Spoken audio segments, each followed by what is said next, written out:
Salam jumpa lagi saudara yang dikasihi oleh Tuhan dalam program yang senantiasa memberkati kehidupan kita, yaitu program Figur. Saudara, Yesus adalah tokoh sentral dalam kehidupan orang Kristen. Dan kehidupannya, kehadirannya telah mengubahkan dunia ini. Saudara, melalui program ini saudara akan menemukan banyak kisah tentang pribadi ini. Bagaimana sikapnya, bagaimana caranya dia berpikir menyelesaikan masalah, bagaimana perasaannya ketika melihat orang yang kelaparan, ketika melihat orang yang sakit dan sebagainya. Saudara akan menemukannya dalam program ini. Dan saya berharap saudara akan mendapatkan banyak berkat melalui program ini dan kiranya kehidupan Yesus mengubahkan kehidupan saudara. Dari studio saya sampaikan, selamat mendengarkan program ini. Tuhan memberkati.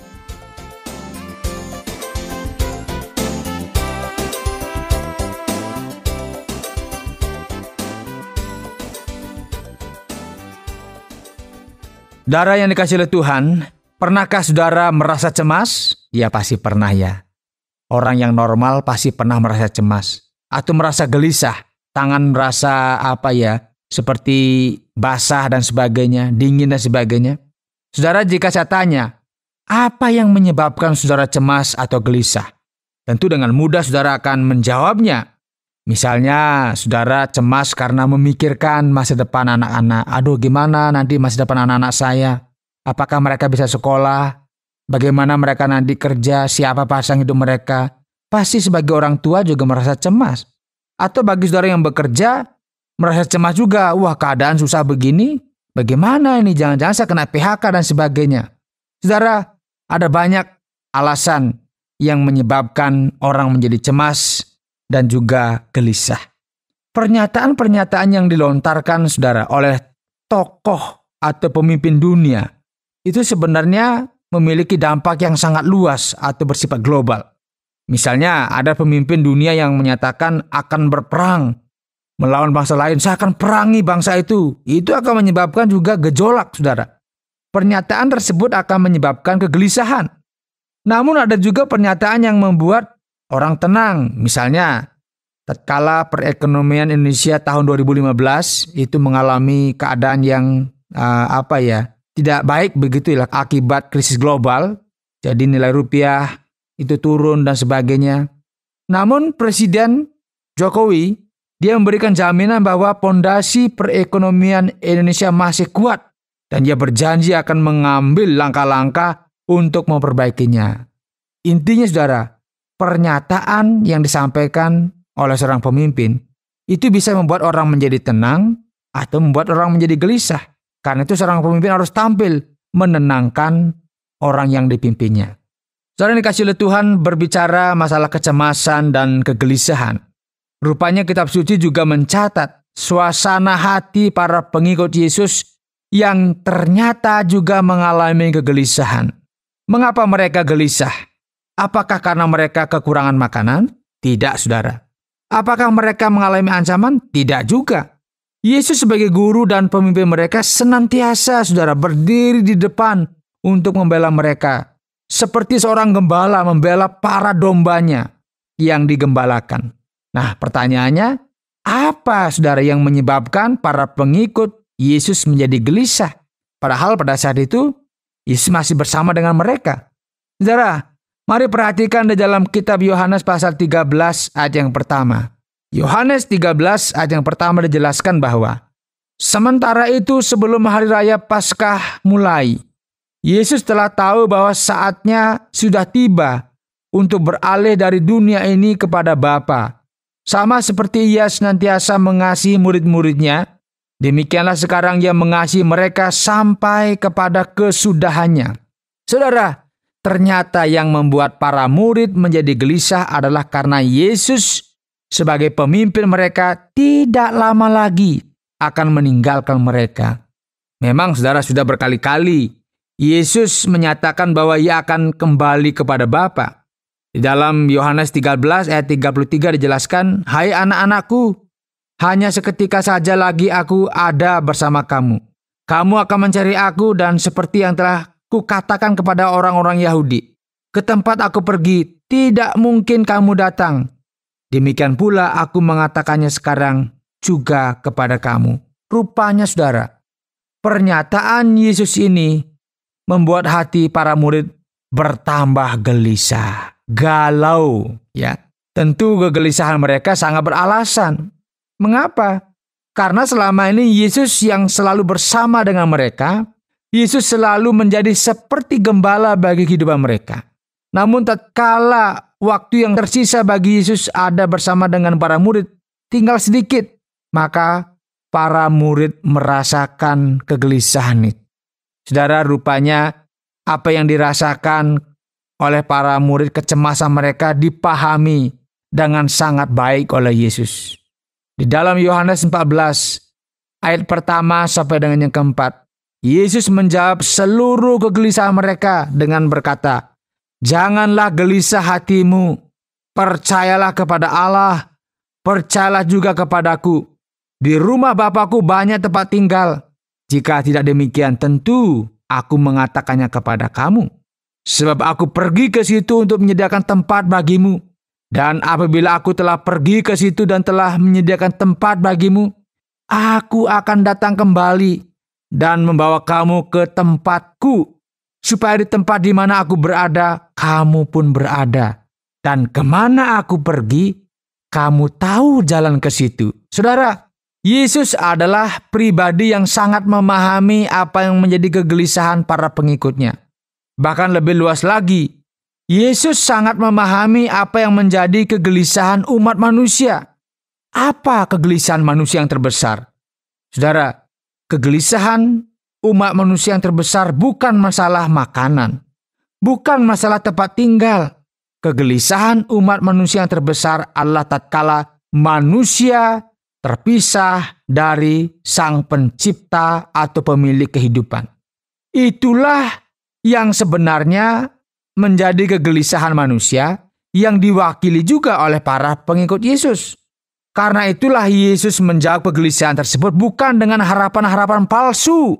Ya, Yesus tidak berusaha untuk menenangkan kegelisahan hati para murid dengan memberikan janji-janji palsu. Sebaliknya, Yesus mengarahkan hati dan pikiran para murid kepada suatu tempat yang abadi, yaitu rumah Bapa di sorga. Dan untuk menuju ke tempat itu, Yesus dengan yakin mengatakan bahwa kamu tahu jalan ke situ. Saudara, tatkala Yesus mengatakan bahwa kamu tahu jalan ke situ menyebabkan kebingungan di kalangan para murid. Sebab sebelumnya kepada orang Yahudi yang mengatakan bahwa ke tempat aku pergi tidak mungkin kamu datang. Itulah sebabnya dengan spontan Thomas, ya, saudara kenal Thomas ya. Thomas berkata, "Tuhan, kami nggak tahu kemana engkau pergi. Jadi bagaimana kami tahu jalan ke situ?" Saudara, ketidaktahuan para murid jalan menuju ke rumah Bapa atau menuju sorga dijawab oleh Yesus dengan sangat jelas dan gamblang tegas. Yesus mengatakan, "Akulah jalan dan kebenaran dan hidup. Tidak ada seorang pun yang datang kepada Bapa kalau tidak melalui aku." Saudara yang dikasihi oleh Tuhan, jawaban Yesus ini tentunya menjawab kegelisahan para muridnya. Para muridnya gelisah, takut, cemas oleh karena apa? Oleh karena sebentar lagi Yesus akan memasuki satu masa yang sulit di mana dia ditangkap, kemudian dia dianiaya, kemudian dia disalibkan, dia mati. Kegelisahan ini tentunya membuat para murid kehilangan harapan. Para murid nggak tahu harus berkata apa. Karena selama ini Yesus selalu hadir bersama dengan mereka. Yesus membela mereka. Yesus mendampingi mereka. Yesus menegur mereka ketika salah. Yesus menguatkan mereka ketika mereka bimbang. Dan Yesus selalu memberikan contoh-contoh bagaimana melayani dan sebagainya.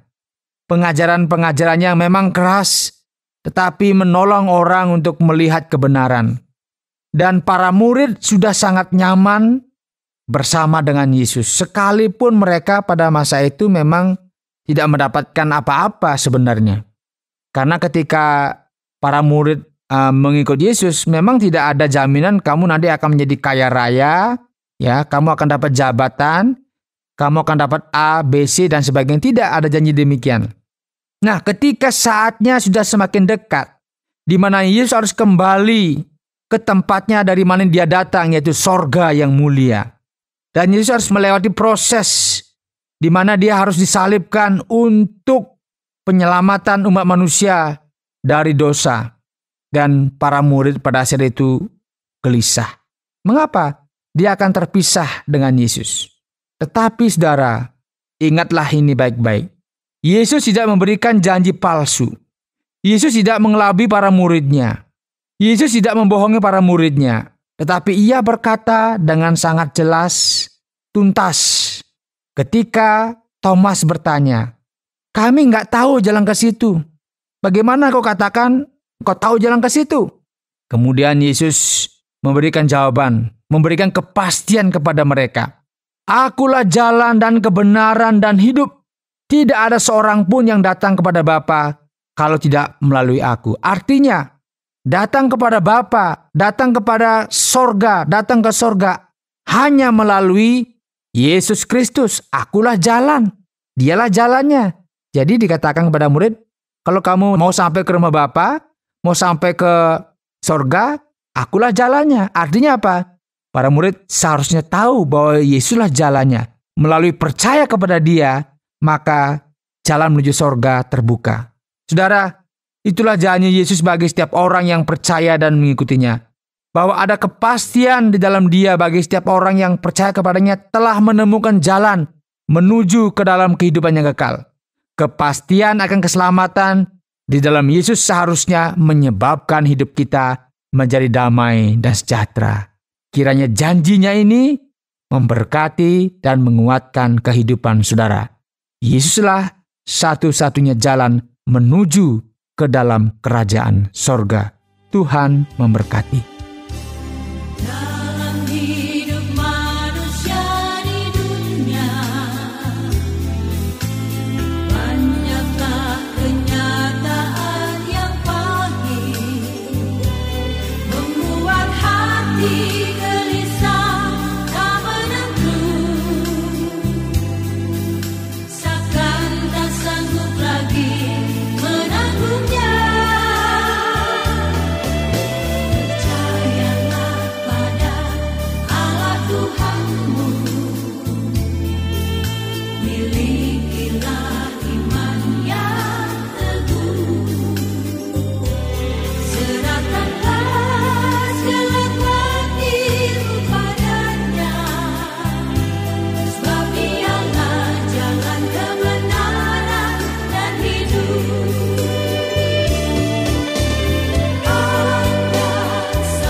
Jika saudara rindu mengenal pribadi Yesus lebih dalam lagi, silakan kirimkan surat saudara ke Tromol Pos 261 Batu 65302 Jawa Timur atau melalui SMS ke 081 333 777 386. Saya Yohanes, mohon pamit dari ruang dengar Anda. Sampai berjumpa dalam program Figur selanjutnya. Tuhan memberkati.